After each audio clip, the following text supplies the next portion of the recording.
Marijuana is becoming decriminalized or even legalized all across the world. But is this actually a wise decision? The damaging arguments are frequently minimized in online debates. Now let's examine the 3 strongest reasons against marijuana legalization. First, justification. Marijuana has been genetically altered to grow significantly stronger over the past few decades. Nowadays, marijuana is a powerful substance that has the potential to cause psychosis because of its potency. THC, the primary active component of marijuana, has a substantial association with psychosis regardless of other risk factors. According to the available research, marijuana has a compound called CBD that appears to have the opposite effect. Even its effectiveness as a psychosis and anxiety therapy is being studied.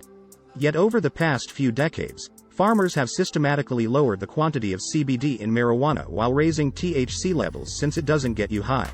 Testing of samples revealed that THC levels increased from around 4% in the 1990s to over 12% in 2014. Changing the ratio of THC to CBD from 1:14 in 1995 to roughly 1:80 in 2014. Yet, it's unclear how exact those testing were. Generally, new research indicates that your chance of getting psychosis increases with marijuana use and potency. So what percentage of the general populace is at danger for psychosis? According to a British research, while the usage of marijuana increased dramatically between 1996 and 2005, the number of instances of schizophrenia, a kind of psychosis, remained consistent. For those who already have a high risk of psychosis to begin with, the risk of marijuana-induced psychosis continues to be greatest.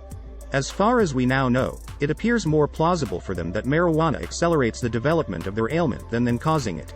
So, it is believed that the likelihood of marijuana-induced psychosis will decrease if fewer people have access to the drug. But, one may counter that more individuals would get psychosis exactly because marijuana is outlawed. Since you can convey more stuff in a smaller space and sell it at a higher profit, prohibition makes illegal drugs stronger and more potent. This is what occurred when alcohol was illegal in the US, leading to the widespread use of hard liquor. The same is currently taking place with marijuana. Imagine a society where the only alcoholic beverage accessible is booze. Either you choose not to drink at all, or you choose to consume far more alcohol than you would like to. Nowadays, a lot of marijuana users experience this. During Prohibition, individuals didn't stop drinking, and statistics suggest that marijuana use isn't discouraged by the law either. Although we can't completely eradicate marijuana, we can make it safer. Consumers would have more alternatives if marijuana were legal, and authorities might, for instance, require a high CBD content. Many individuals would happily consume the after-work beer equivalent of marijuana, just as most people don't drink a bottle of vodka. Second defense. Cannabis is a gateway drug. If it is authorized, the usage of even more harmful substances will increase. According to a 2015 survey, roughly 45% of lifetime marijuana users had used another illicit substance at some point. Legalizing marijuana could further this pattern. Young people may experiment with more dangerous substances as they use legal marijuana more frequently. Yet, it turns out that cigarettes serve as the true entry point for drug usage far sooner. According to one study, youths who began smoking before the age of 15 had an 80% higher chance of using illicit substances than those who did not.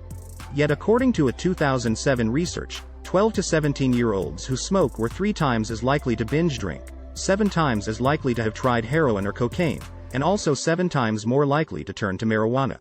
But if that's the case, how might legalizing new substances prevent the usage of dangerous substances? First off, it's critical to recognize that individuals don't take drugs because they are permitted to do so or not. You can always find someone willing to sell you any substance you wish to purchase. Why do people even begin to have a negative connection with drugs is the true mystery. According to studies, some health issues render people more susceptible than others to drug abuse and addiction. A challenging upbringing, a traumatic childhood, a poor social position, depression, even hereditary influences. Most of the time, the substance to which individuals get hooked is a question of luck. Drug users use the substances to forget about their issues. Nevertheless, medications don't address any of those issues, instead, they create new ones. Nevertheless, penalizing people for using unhealthy coping strategies has little impact on the root issues. Hence, some contend, we must choose an entirely new path. Portugal has one of Europe's worst drug issues in 2001. As a result, it was desperate enough to try something radical. decriminalizing the possession and use of all illicit narcotics. Instead of making an arrest, the government would now start a significant health campaign. Individuals who were discovered in possession of a tiny quantity received aid with treatment and harm reduction and were sent to support agencies. Drug usage was not viewed as a criminal, but as a chronic condition. The results were astounding. By 2012, just 28% of those who had taken drugs continued to use them. Hard drug usage, overdoses, and infections with HIV and hepatitis all dropped. Legalizing drugs may ultimately benefit society much more than it will damage it. Third argument. Marijuana is harmful and addicting. In order to minimize injury, it must continue to be unlawful. Marijuana addiction is a serious issue even though it is more psychological than physical. In only the last 10 years, the demand for marijuana addiction therapy has more than doubled. Around 10% of persons who use marijuana will develop an addiction. Higher THC levels are associated to this as well.